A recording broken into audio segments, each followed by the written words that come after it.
sei, alento e força desta minha vida. Toda a terra, Senhor, se curva em honra e louvor a ti, e ao ver o teu poder, soberano é o Criador do excelso Deus de glória e luz, mas que atenta ao homem mais humilde, estende a mão para me salvar. E se o difícil o caminho eu sei, Ele vai me amparar, eu te louvarei, Senhor, de todo o coração te louvarei. O teu amor é para sempre, eu louvarei. Em tua presença inclino o rosto e louvarei. Teu nome eternamente louvarei. Eu te louvarei, Senhor, de todo o coração te louvarei.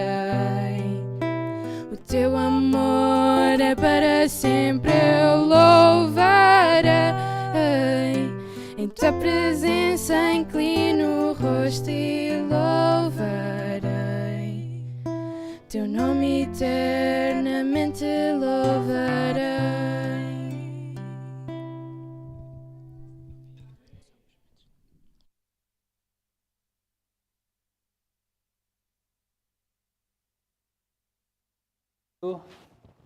Maria, obrigado Maria. Leonor, muito obrigado. E Daniel, já se vai também. Obrigado, nossos queridos jovens, é muito bom ver o talento da nossa juventude. E eu quero dizer para vocês que nessa noite um pouco fria, noite de domingo um pouco fria, é mesmo uma grande alegria encontrar com vocês aqui nessa reunião de oração, nessa semana de oração. E saibam que eu não vou estar em oração por vocês apenas aqui nas reuniões, tá bem? Nós temos a lista de famílias da igreja e todos os dias eu vou separar um grupo de famílias e vou estar em oração. E todos serão contemplados ao longo da semana. Minha oração não é mais poderosa que a vossa, mas quando oramos juntos, oramos uns pelos outros, isso traz resultados. Acreditem nisso. Olha, eu trouxe aqui alguns presentes. Eu sei que nós temos aqui em simultâneo a semana de oração das nossas crianças. E hoje eu decidi presentear aqueles entre nós que têm a maior quantidade de filhos. Quem tem mais filhos entre nós, certo? Eu tenho 2 materiais aqui que são infantis. É possível que alguém que irá ganhar até já tenha, você pode presentear outra pessoa. Ou é possível que alguém que irá ganhar já tenha os filhos grandes. Então fica um incentivo para os netos. Alguns já têm netos também, certo? Quem aqui tem um filho pelo menos? Deixa eu ver. Um filho. Não tem não, Pedro? Abandonou o João? O Pedro já disse, eu só tenho um, não sei que eu não vou ganhar mesmo. Não vou nem entrar na disputa. Quem tem 2? Vamos lá, 2. Muito bem, esses aí eu sei. 3 filhos, 3, olha lá, já diminuiu, aqui tem uns, alguns eu sei que já fecharam a fábrica, vamos lá, 4 filhos, 4, Malaquias, vai ser só o Malaquias, eu acho que eu já suspeitava que sim, mas a irmã Agostinho também? Ah, tem 5? Eita, tem o Malaquias, surgiu um concorrente aqui inesperado. 5 filhos e um Agostinho, é isso? Alguém tem mais? Não, se minha mãe estivesse aqui, teria 6, pronto, iria competir. Irmão Agostinho, por gentileza, vem aqui à frente. Eu imagino que tem netos, não tem, irmão Agostinho, já? Por aí? Netos e bisnetos. Então pronto, tem crianças que ficarão felizes com o presente do vovô ou do bisavô. Irmão Agostinho, que Deus abençoe, continue a ser um bom pai, tá bem? Um bom esposo, um bom avô, um bom bisavô e daqui a pouco trisavô já, quem sabe. Estão aqui, presentes especiais para as crianças, tá bom? Deus abençoe muito. Uma saudação para o irmão Agostinho? Muito bem. Fica aí o incentivo para aqueles que, como eu, ainda não têm as crianças, né? Eu quero lembrar ainda duas coisas. Primeiro, em relação às doações, eu não sei se vocês lembraram. Quem lembrou? Quem lembrou, trouxe. Nós queremos que vocês lembrem disso daqui, tá bem? Quem lembrou hoje, esqueceu hoje, perdão, traz amanhã, não faz mal. Vamos trazendo aqui as doações para angariar mais recursos para a ADRA. Eu sei que nós temos uma boa parceria com o Banco Alimentar, mas às vezes isso nos acomoda um bocadinho, tá bem? Temos essa parceria e deixamos de separar uma parte do nosso também para doar para quem precisa. E por falar em separar uma parte, no sábado vocês deverão trazer uma doação monetária, uma doação em dinheiro para contribuir com o Departamento de Missões da Igreja Adventista no mundo inteiro. Que privilégio, não é?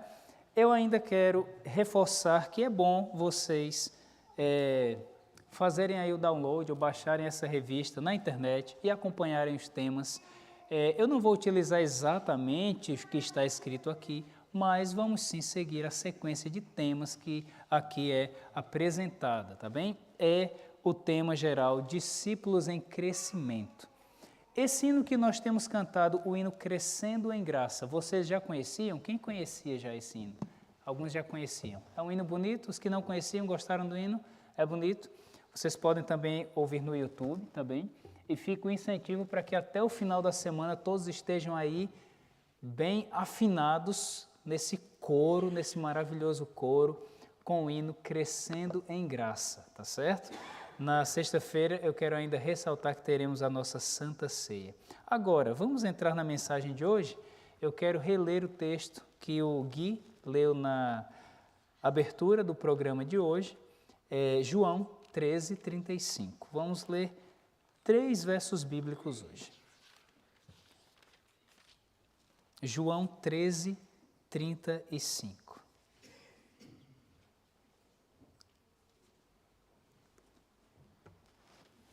Todos acharam aí? Posso ler com vocês? Diz assim na minha versão: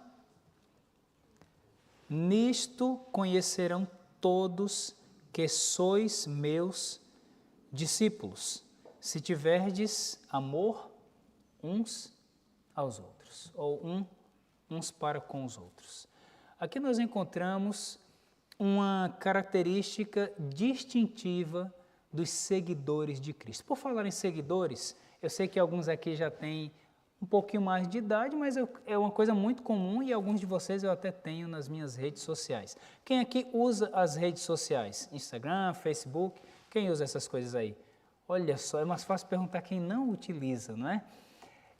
Isso é muito comum hoje em dia. E você sabe que ali, por exemplo, no Twitter e no Instagram, a palavra que é utilizada ali são os seguidores, para falar quando alguém segue outra pessoa. Vocês sabem que aqui existe, as redes sociais, elas exploram um pouco esse senso de pertencimento que as pessoas querem ter.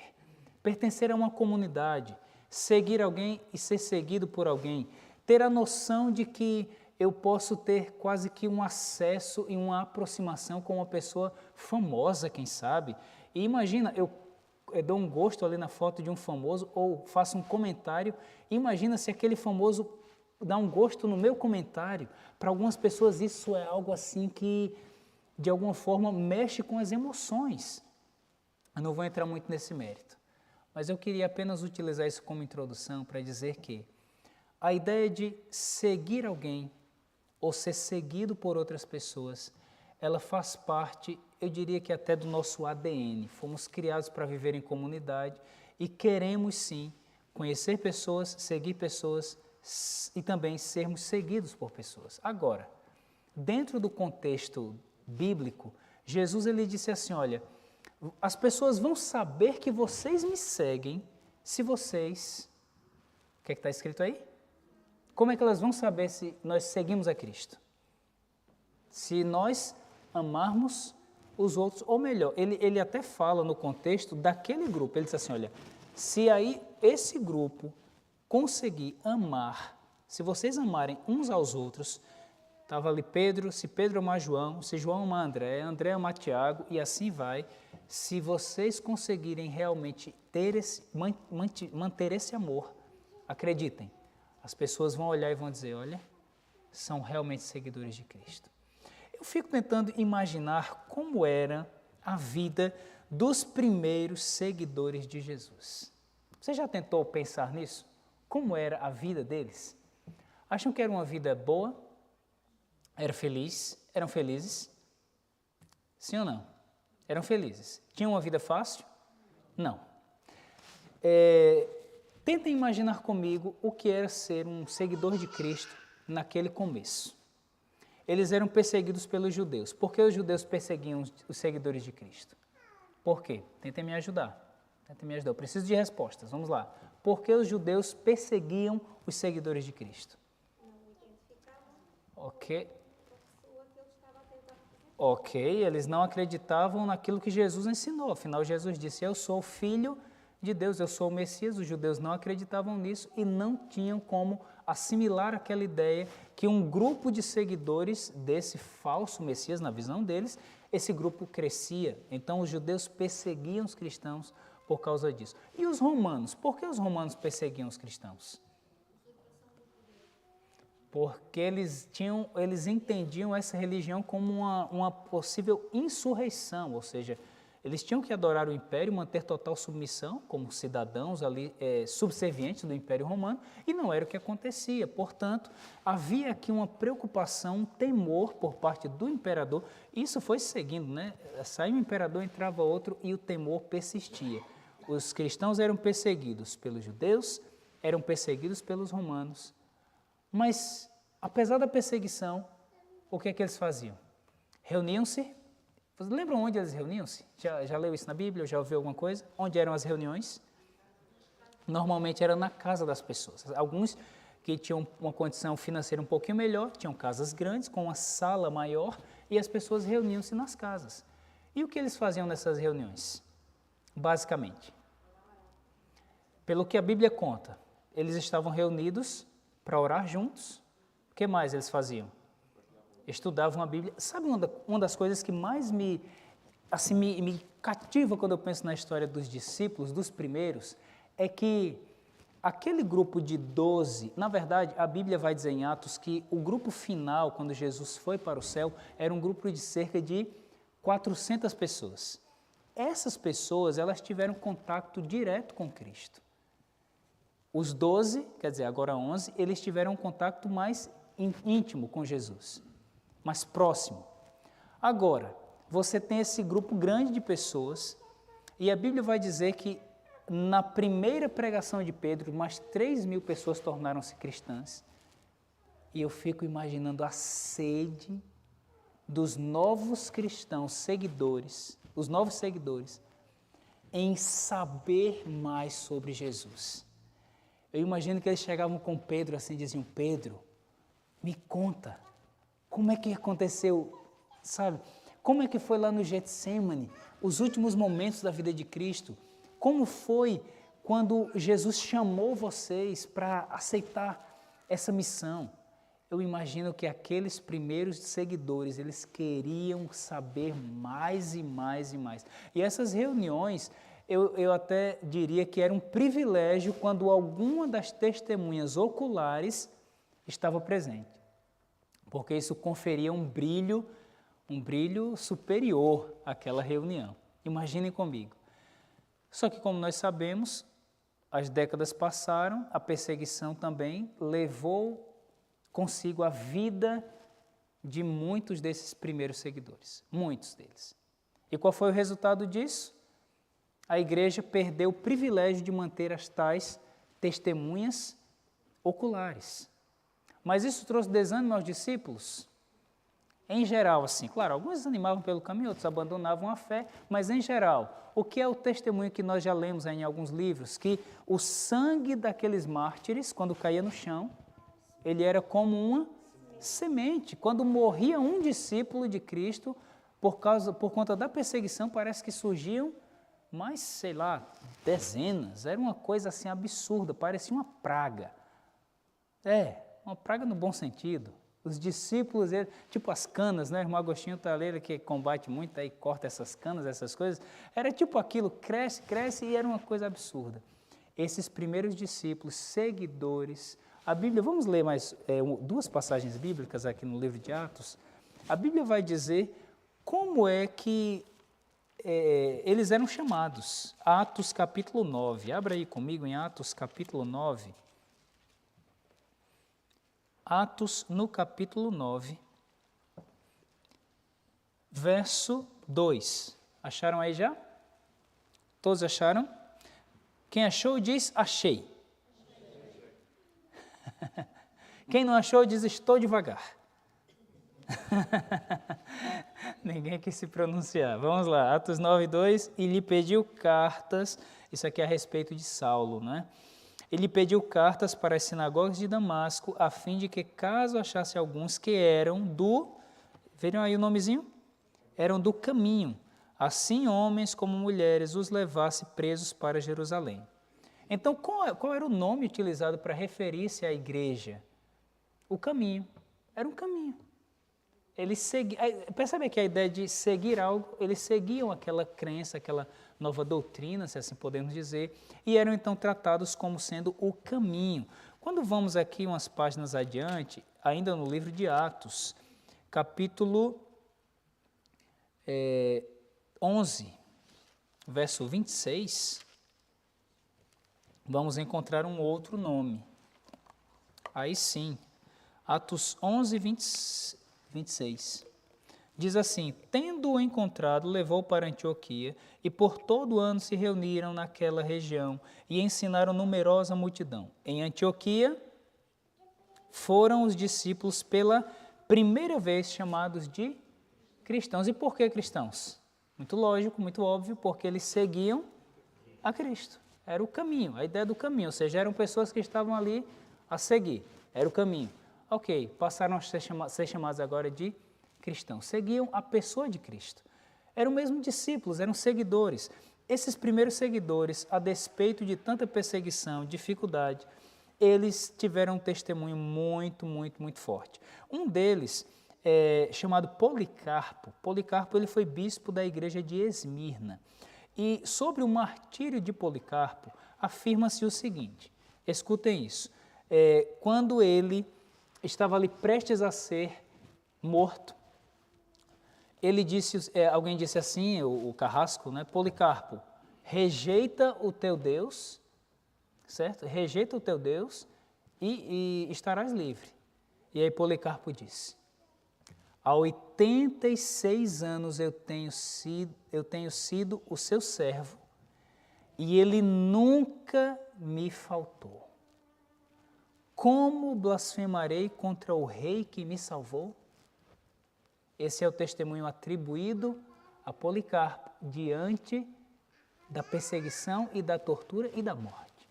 Meus amigos, 86 anos servindo a um Deus que nunca falhou. Sabe, aqueles cristãos eram muito, muito fiéis, muito dedicados. Eu queria fazer 2 perguntas para vocês. A primeira, qual era a diferença, ou melhor, qual era a semelhança entre o judaísmo e o cristianismo? Ou as semelhanças entre o judaísmo e o cristianismo? O que eles tinham assim que era muito parecido entre as 2 religiões? Vamos lá. Alguns falaram do sábado. Ok, eu vou ampliar um pouco mais essa resposta.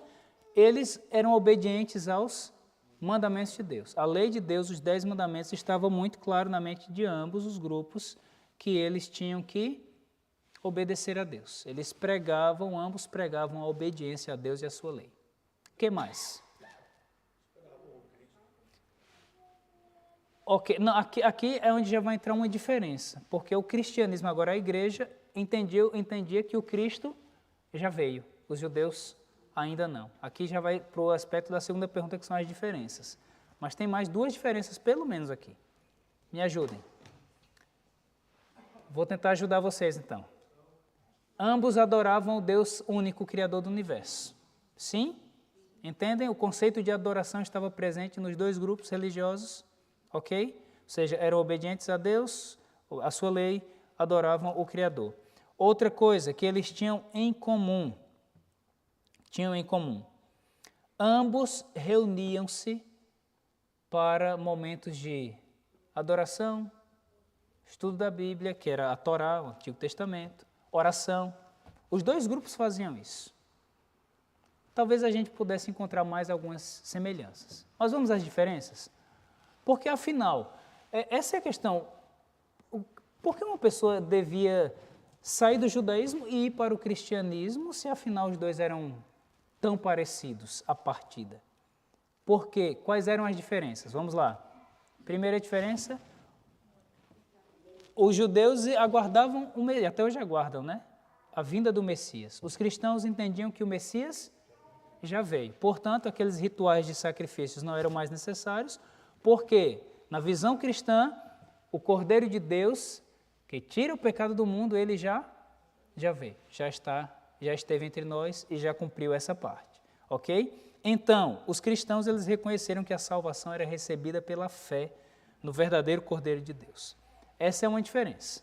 Segunda diferença, vamos lá, tem mais, tem pelo menos mais duas.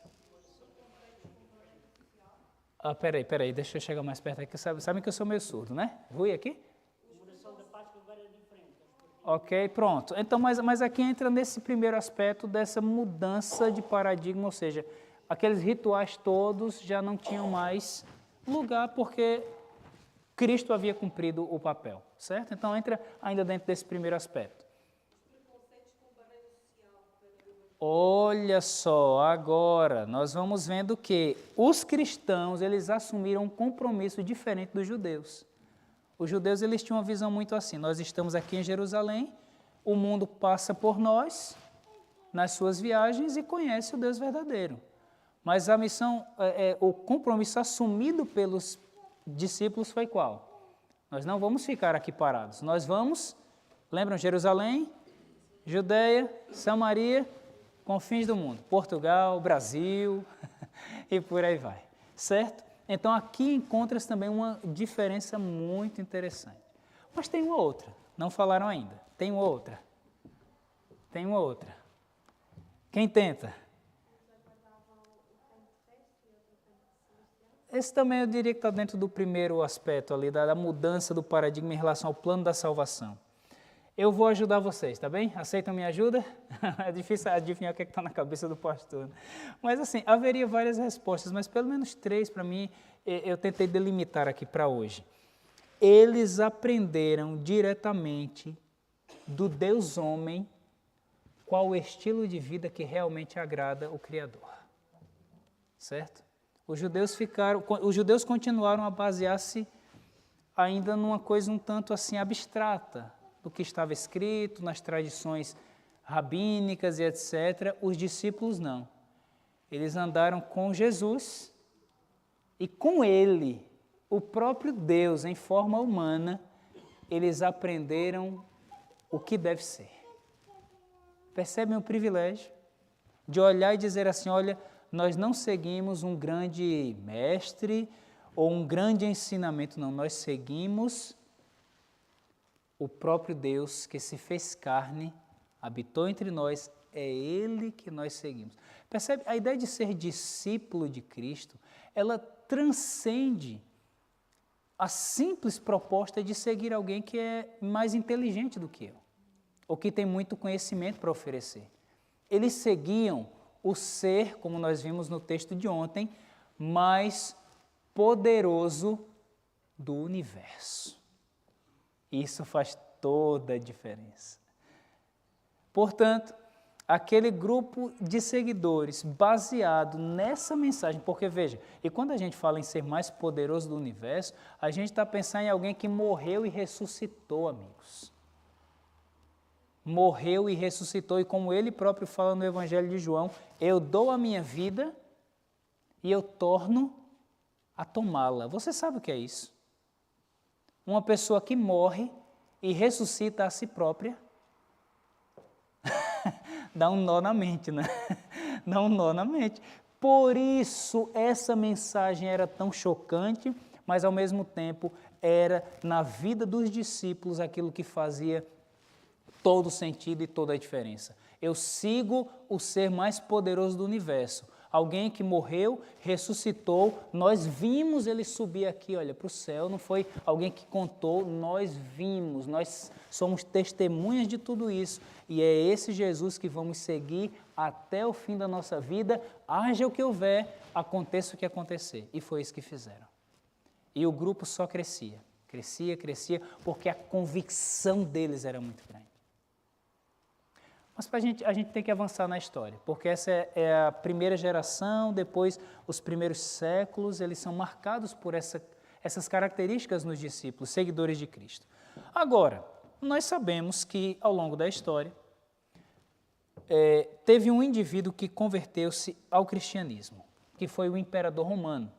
Quem conhece bem a história lembra o nome dele, o primeiro, Constantino. Supostamente converteu-se. E aí, sabe o que aconteceu quando ele converteu-se? Muitas mudanças dentro da igreja, várias.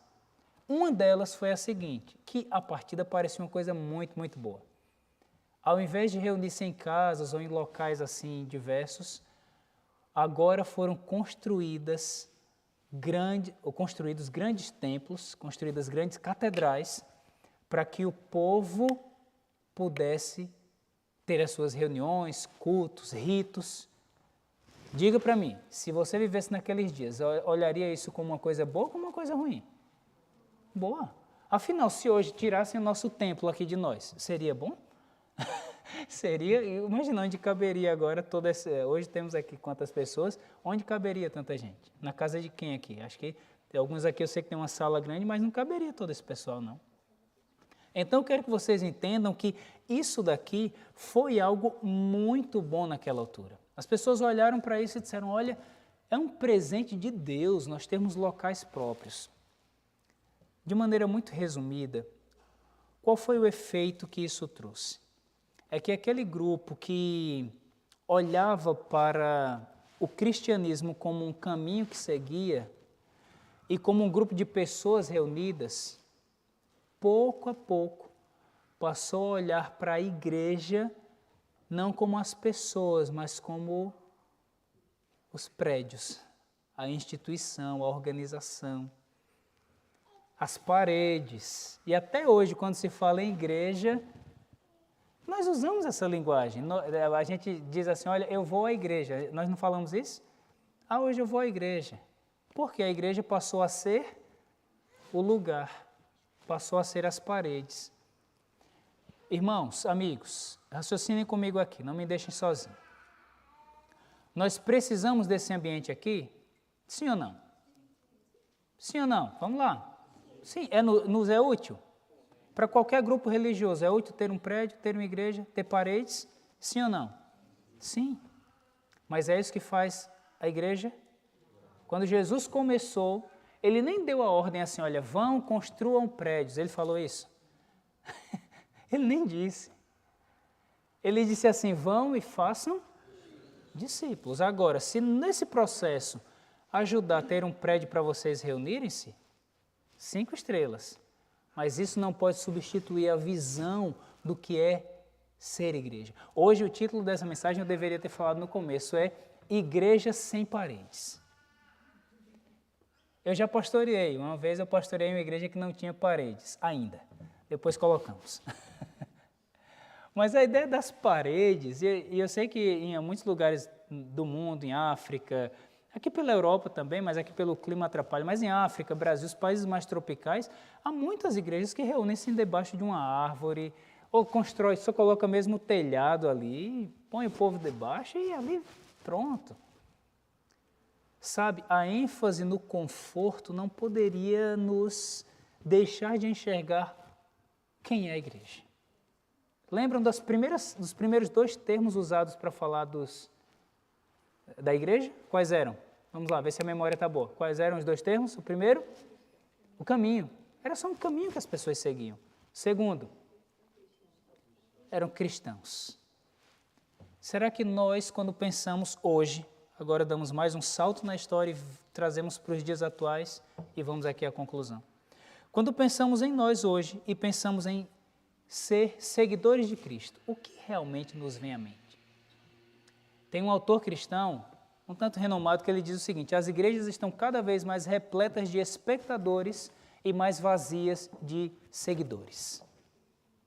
Muitos espectadores. As pessoas vêm, algumas igrejas têm um culto assim, um estilo bem... parece um show, não é?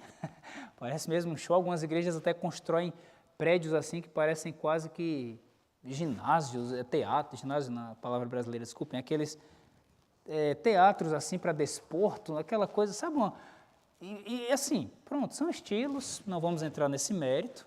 Agora, o que nós acreditamos é que a igreja são as pessoas que ali estão.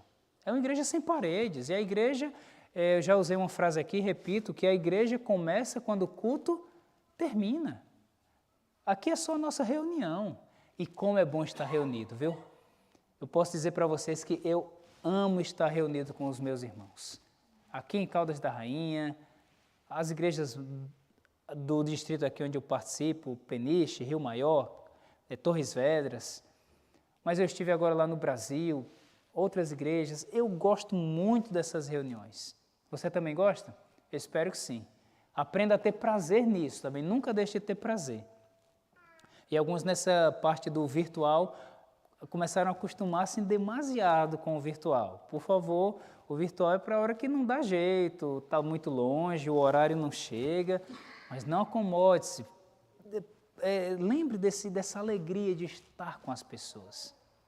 Agora, permitam-me dizer uma coisa, contar um testemunho na verdade. Esse testemunho foi partilhado por um pastor chamado Josana Alves, e eu sei que até tornou-se um pouquinho popular e eu vou contar aqui de maneira bem resumida. É que um irmão nosso que vivia na América, ele conheceu um irmão também cristão que vivia em África. E aí ele disse assim: olha, irmão, nós temos orado muito por vocês em África, porque sabemos que para vocês lá é muito difícil, não é? Vocês passam muita dificuldade e vocês às vezes têm distâncias para chegar à igreja e às vezes faltam recursos e etc. E aí ele falou tudo aquilo e o irmão que era de África disse assim: olha, muito obrigado. Obrigado por orar por nós. Mas olha, eu queria dizer que nós também oramos muito por vocês na América, porque nós temos ouvido algumas coisas que nos deixam um pouco chocados. Ouvimos que lá vocês têm carro e vocês não vão à igreja. Ouvimos que vocês têm como acessar, às vezes até através da internet, para assistir o culto, mas preferem ouvir outras coisas. Nós temos ouvido que vocês, lá na América, cada vez perdem mais o interesse em trabalhar para as coisas de Deus. E quanto mais o tempo passa, parece que... E aí o irmão começou a falar de coisas tão reais, que aquele nosso querido amigo e irmão, de uma realidade que é muito parecida com a nossa, tá bem? De conforto, de muitas adaptações. Aquele irmão colocou a mão na consciência e disse: olha, irmão, obrigado. Eu acho que realmente nós precisamos de oração um pouquinho mais do que vocês. Porque apesar de passarem muitas privações do ponto de vista material, espiritualmente parece que vocês mantêm um bocado de vigor. Enquanto nós...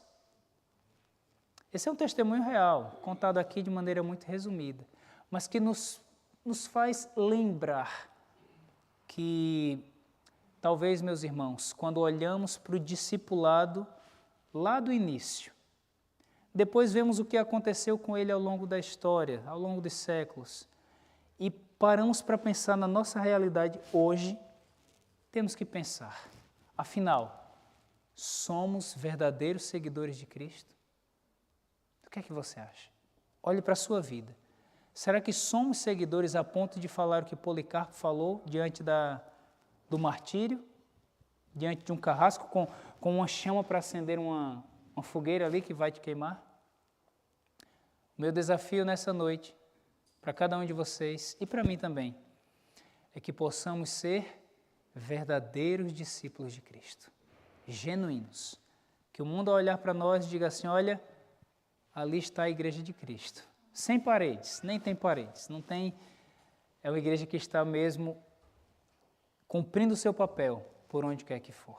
Agora eu vou concluir e vou partilhar um testemunho, mais um, e esse também se interliga com alguma coisa que passa ali pela África, que é do grande missionário David Livingstone. Eu lembro no dia que nós fomos para a gruta, os que foram para o passeio da gruta, eu partilhei naquela ocasião esse testemunho com o grupo, e vocês vão ouvir novamente isso. O David Livingstone, ele foi um grande missionário, um homem de Deus assim, médico, que foi para a África e ele ali fez muita coisa, do ponto de vista de ajuda humanitária e partilha da mensagem de Cristo. David Livingstone, quando ele morreu, conta-se que ele morreu ajoelhado em oração na sua tenda. Isso é lindo. Mas, para além disso, o coração dele ficou enterrado na África e o corpo foi trazido para a Inglaterra, de onde ele era nascido. E agora, David Livingstone, depois da sua morte, passaram-se algumas décadas e outro grupo de missionários foi fazer o trabalho de partilhar o Evangelho naquela mesma região. E conta a história que, enquanto aqueles missionários, quando encontraram uma das tribos por onde David Livingstone havia passado, eles começaram a pregar e a falar sobre Jesus, e eles começaram a dizer que Jesus era um homem muito bom, que Jesus curava as pessoas, que Jesus só fazia o bem, que Jesus olhava com amor, que repreendia sempre e começaram a descrever quem era Jesus. E aí, enquanto eles falavam, os ouvintes olhavam para aquilo e falavam, comentavam entre si, e depois falaram para eles e disseram, olha, nós conhecemos, esse homem que vocês estão a falar aí, nós o conhecemos.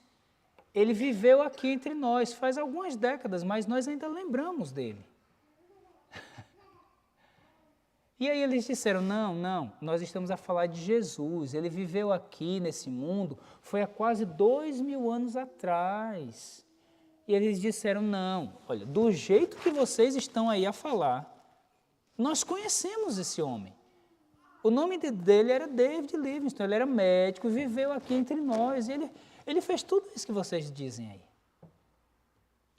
Que experiência, que testemunho de um homem, um ser humano, igualzinho a nós, que conseguiu ser um seguidor de Cristo tão parecido, que as pessoas realmente até entenderam, confundiram, acharam que ele poderia ser o próprio Jesus.